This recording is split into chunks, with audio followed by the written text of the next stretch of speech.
పద్మశాలి సోదరులు. పద్మశాలిలకు సంబంధించి సమగ్ర కుటుంబ సర్వే లెక్కల ప్రకారము వాళ్ళ ఇండ్లు ఎన్నున్నాయి అంటే 3,66,942 ఇండ్లు ఉన్నాయి వాళ్ళవి.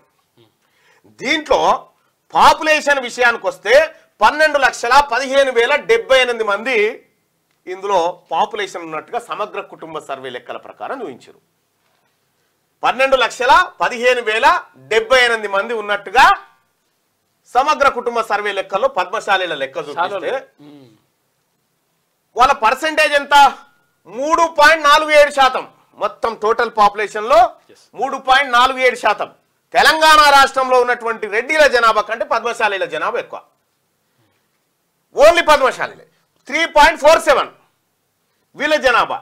వీళ్ళ పద్మశాలిల పేరు మీద ఎంత అప్పు తెచ్చిరా అంటే 23,283 కోట్లు అప్పు తెచ్చిరు. పద్మశాలి సోదరులారా మిమ్మల్ని కుదబెట్టి 23,283 కోట్లు మీ పద్మశాలిల తలకాయలు తాకట్టు పెట్టి గతంలో ఉన్న కేసీఆర్, అంతకుముందు ఉన్నటువంటి రెడ్డి గారులు అందరు కలిసి మీ తలకాయలు తాకట్టు పెట్టి 23,283 కోట్ల రూపాయలు మీ పేరు మీద అప్పు తెచ్చిరు.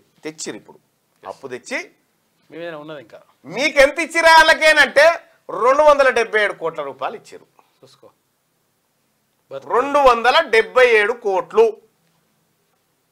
ఈ ఇచ్చిరు కానీ ఖర్చు కాదు. మళ్ళా అది కూడా ఈ 277 కోట్లు కూడా అలకేషన్ అంతే ఇస్తాము కానీ ఖర్చు కాదు. మళ్ళా చెప్పుడే ఇగో ఈ రకంగా మీ దగ్గరికైనా 84 రూపాయలు గుంజుకొని ఒక్కొక్క పద్మశాలి వాళ్ళ జేబులకి 84 రూపాయలు గుంజుకొని వాళ్ళ జేబులో ₹1 పెట్టిరు. ₹1 ఇస్తున్న గొప్ప ప్రభుత్వం మాది, మిమ్మల్ని ఆదుకుంటున్న గొప్ప నాయకులం మేమని చెప్తారు. మీకు ₹1 ఇచ్చి ఈ 84 ఎత్తుకపోయింది చెప్తలేడు. ఈ 84 ఎత్తుకపోయింది చెప్తలేరు ఈ దొంగలు. ఇక పద్మశాలిల పరిస్థితి ఇట్లుంటే లైక్ చేయండి.